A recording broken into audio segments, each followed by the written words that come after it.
Maaakit mo ang kahit sino o sino man ang gugustuhin mo. Maging kaakit-akit ka sa mata ng karamihan.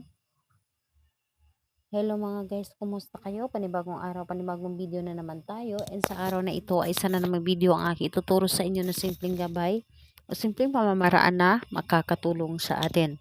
At bago ang lahat, gusto ko lang mag-disclaimer sa mga taong hindi naniniwala at hindi gusto ang mga kagaya nitong video. Please skip this video and maghanap kayo ng videos na gustong gusto nyo dahil ang video na ito ay para lamang ito sa mga taong naniniwala and gusto mag-try. Sa lahat po ng mga nagko-comment po dito sa aking video dito sa loob ng aking channel, mag-ingat sa lahat ng mga nagre-reply sa inyo na dinadala kayo sa kanilang WhatsApp in Imo app upang makaiwas po tayo sa scam.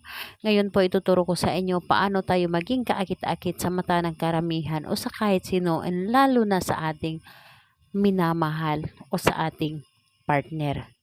Maging kaakit-akit ka para sa kanya. Ang ihanda lamang natin dito is kailangan lamang natin dito ng isang larawan. So larawan mo mismo na ikaw ang gagawa. So larawan mo at kailangan mo lang din dito ng isang bulaklak. Isang petals lamang ng bulaklak. Kahit anong klaseng petals ng bulaklak pwede, basta ito ay bulaklak.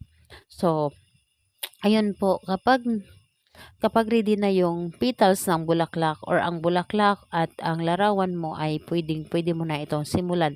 Pero bago mo ito simulan, kailangan na alam mo sa iyong sarili na gustong-gusto mo itong gawin at buo ang iyong loob sa paggawa nito, paniniwala sa dapat mong gawin.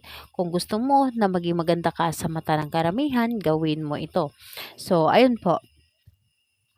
Pwede mo na itong simulan. So, ang gagawin mo lamang dito sa larawan, ilagay mo lamang dito sa larawan ang petals ng bulaklak. Ilagay mo sa mukha ng larawan at ilagay mo ito or painitan mo ito sa sinag ng araw.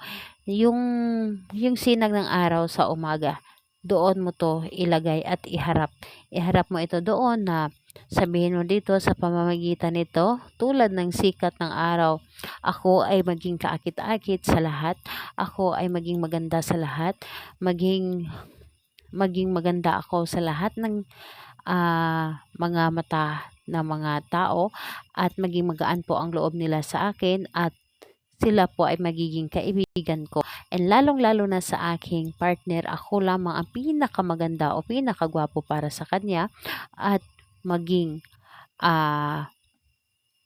ipagmalaki niya ako sa karamihan. So, yun po, sabihin mo dito lahat-lahat ano man ang gusto mo na yung pakiramdam mo na gusto kang ipagmalaki ng taong mahal mo o sa karamihan. So, gawin ito sa kahit anong araw at oras sa umaga, basta sa umaga lamang, at yung larawan na ito ay itago mo and ayun po, hayaan ninyo yung larawan mo at yung bulaklak or petals ng bulaklak, yun po ang itago ninyo and hayaan ninyo na gumana ito na mapapansin kayo sa lahat at magiging malakas ang karisma mo. So, ayun po, salamat po sa inyo. Bye bye everyone. God bless us all.